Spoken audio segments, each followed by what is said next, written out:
Hi friends, இன்றைக்கி நம்ம என்ன பார்க்க போகிறோன்னா கறிவேப்பிலை காரப்பொடி. அதுக்கு தேவையான பொருட்கள்: கருவேப்பிலை கொஞ்சம், தேவையான அளவு கடலப்பருப்பு உளுந்தும் 100 கிராம், காஞ்ச மிளகாவை கிள்ளி வச்சுக்கோங்க ஒரு 10, மிளகு சீரகம் வெந்தயம் ஒரு டீஸ்பூன் எடுத்து வச்சுக்கோங்க. இப்போ நம்ம கருவேப்பிலை துவையலுக்குள்ள போகலாம் வாங்க. கடாயில் ஒரு 2 டீஸ்பூன் எண்ணெய் ஊற்றி நல்லா காஞ்ச உடனே சிம்மில் லோ ஃப்ளேமில் வச்சுக்கின்னு மிளகாவை போட்டு நல்லா வதக்குங்க. மிளகா நல்லா வதங்கணும். மிளகா கொஞ்சம் தீஞ்சிச்சுனா கூட கருவேப்பிலை துவையல் நல்லா இருக்காது. நல்லா ஒரு பொன்னிறமாக வதங்குற வரைக்கும் மிளகா வதக்கிக்கோங்க. நம்மளுக்கு கருவேப்பிலை துவையலுக்கு உடம்புக்கு ரொம்ப நல்லது. முடி நல்லா கருகருன்னு நீட்டாக வளரும். யாருக்கெல்லாம் முடி வளரணும்னு ஆசைப்படுறீங்களோ அவங்க கருவேப்பிலை துவையல் அரைச்சி சாப்பிடலாம். கருவேப்பிலை சின்ன குழந்தைங்களுக்கு கொடுத்தா கொஞ்சம் காசுக்கும் சாப்பிடாது. இந்த பொடி செஞ்சு கொடுத்தீங்கன்னா சாப்பிடாத குழந்தைங்க கூட சாப்பிடும். மிளகா கூட கொஞ்சம் பூண்டு போட்டு நல்லா வதக்குங்க. பூண்டு போட்டு வதக்கி அது நல்லா வதங்கினோடனே தனியாக ஒரு ஏனத்தில் எடுத்து வச்சுக்கோங்க. அதுக்கப்புறம் மிளகு சீரகம் வெந்தயம் இது 3 போட்டு எண்ணெய் இல்லாத லோ ஃப்ளேமில் வச்சு லைட்டாக வதக்கி எடுத்துக்கோங்க. நல்லா வதங்கணும். தீஞ்சிக்கிச்சுன்னா அதுவும் கசப்பெடுத்துரும். கருகிடுச்சுன்னா அது நல்லா இருக்காது. அது நல்லா லோ ஃப்ளேமில் வச்சு வதக்கிக்கோங்க. அது நல்லா வதங்கிச்சு. அதையும் தனியாக எடுத்து ஆற வைக்கிறதுக்கு கொட்டிக்கலாம். அடுத்தது கடலப்பருப்பு நல்லா அதுவும் எண்ணெய் இல்லாமல் நல்லா ப்ரௌன் கலரில் வர்ற மாரி வதக்குங்க. சிம்மில் எல்லாத்தையும் வச்சு வதக்குங்க. எல்லாத்தையும் லோ ஃப்ளேம்லேயே வச்சு வதக்குங்க. அது நல்லா பொன்னிறமாக ஆகிற வரைக்கும் வதக்குங்க.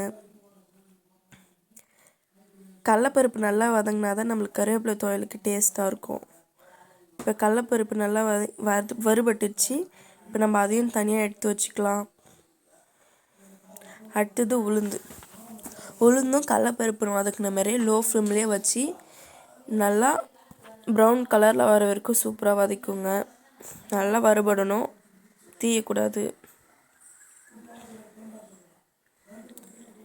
இப்போ நல்லா உளுந்து வறுபட்டுச்சு. அதையும் தனியாக எடுத்து வச்சுக்கலாம். இந்த அளவுக்கு வரணும் பார்த்துக்கோங்க.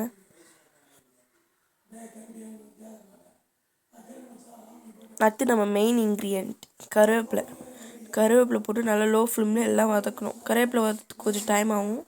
லோ ஃப்ளேம்லேயே வச்சு வதக்குங்க. நல்லா கருவேப்பிலை எந்த அளவுக்கு வதங்கணும்னா நம்ம கையில் எடுத்து நசுக்கி பார்த்தா அது நல்லா மொறுன்னு பொடியாக ஆகணும். அந்த அளவுக்கு நல்லா லோ ஃப்ளேமில் வதக்கணும். இப்போ பாதி அளவுக்கு வதங்கிக்குது. இன்னும் ஒரு 5 நிமிஷம் வதங்கணும்.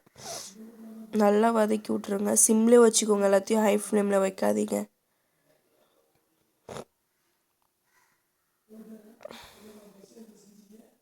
சூப்பராக நல்லா இந்த கருவேப்பிலை துவையல் இட்லி, தோசை, சாப்பாடு எல்லாத்துக்குமே வச்சு சாப்பிட்லாம். நல்லாயிருக்கும். சாப்பாட்டில் இருந்தால் நல்லெண்ணெய் ஊற்றி பிசைஞ்சு சாப்பிட்டா செம்மையாக இருக்கும். இந்த கருவேப்பிலை பொடி துவையல் செய்யறதுனா வெங்காயம், தக்காளி அதெல்லாம் போட்டு செய்யலாம். சட்னி அரைக்கிறதா அப்படி தண்ணி ஊற்றி அரைச்சி தாளிச்சிக்கலாம். குழம்பு வைக்கிறதா தண்ணியாக வச்சுக்கலாம். எப்படி வேணாலும் இந்த பொடி நம்ம யூஸ் பண்ணிக்கலாம். இட்லி பொடியாகவும் யூஸ் பண்ணிக்கலாம். அந்த கருவேப்பிலை பொடியை நல்லா வதங்கிடுச்சு பாருங்கள். வதங்குது பாருங்கள். இன்னும் ஒரு 2 நிமிஷம் வதங்கணும். இங்கே பாருங்கள், கையில் எடுத்து நுனிக்கு பார்த்தா எப்படி பொடியாகுது. அவ்வளோதான், கருவேப்பிலை வதங்கிடுச்சு. இப்போ தனியாக எடுத்து வச்சுக்கலாம். எல்லாத்தையும் நல்லா ஆற விடணும். கருவேப்பிலையும் நல்லா ஆறணும். அந்த நம்ம செஞ்சு வச்சு இந்த வறுபட்டெல்லாம் எல்லாத்தையுமே நல்லா ஆறணும். அடுத்து இப்போ நம்ம இது பாதி அது பாதி கொஞ்சம் அறுத்து எடுத்துக்கலாம். பாதியாக தனித்தனியாக போட்டால் டக்குன்னு அரையாது. பாதியாக போட்டால் டக்குன்னு அரைஞ்சிடும். இது பாதி அது பாதி போட்டு அரைச்சி வச்சுக்கலாம். இப்போ கருவேப்பிலை கொஞ்சம் எப்படி ஆயிடுச்சு பாருங்கள். அது எதுவும் பொடியாக நம்ம கையில் நசுக்குனாலே பொடியாகுது. அதையும் கொஞ்சம் போட்டு அரைச்சிக்கலாம்.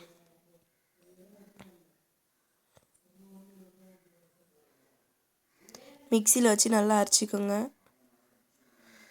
நம்மளுக்கு ரொம்ப பொடியாகவும் வரக்கூடாது, ரொம்ப கொரகொரப்பாகவும் வரக்கூடாது. மீடியம் சைஸில் வரணும். ஒரு மாதிரி கொரன்னு அதேமாரி வரணும். இப்போ அதேமாரி வந்துச்சு பாருங்கள். கருவேப்பிலை துவையல் ஃபர்ஸ்ட் ரவுண்டு மட்டும் தான் நம்ம இன்னும் போட்டிருக்கோம். இன்னும் ஒரு ரவுண்டு ஃபுல்லாக இருக்குது. அதையும் போடணும். பாருங்கள் எந்த அளவுக்கு சாஃப்டாக இருக்குது. கொஞ்சம் உப்பு போட்டு சேர்த்துக்கோங்க. அப்போ தான் உங்களுக்கு எல்லாத்துக்குமே உப்பு அப்படியே இட்லியில் தோசையில் சொல்லி சாப்பிடும்போது உப்பு நல்லாயிருக்கும். கொஞ்சம் உங்களுக்கு தேவையான அளவு உப்பு போட்டு அரைச்சிக்கோங்க. கருவேப்பிலை துவையல் ரெடி.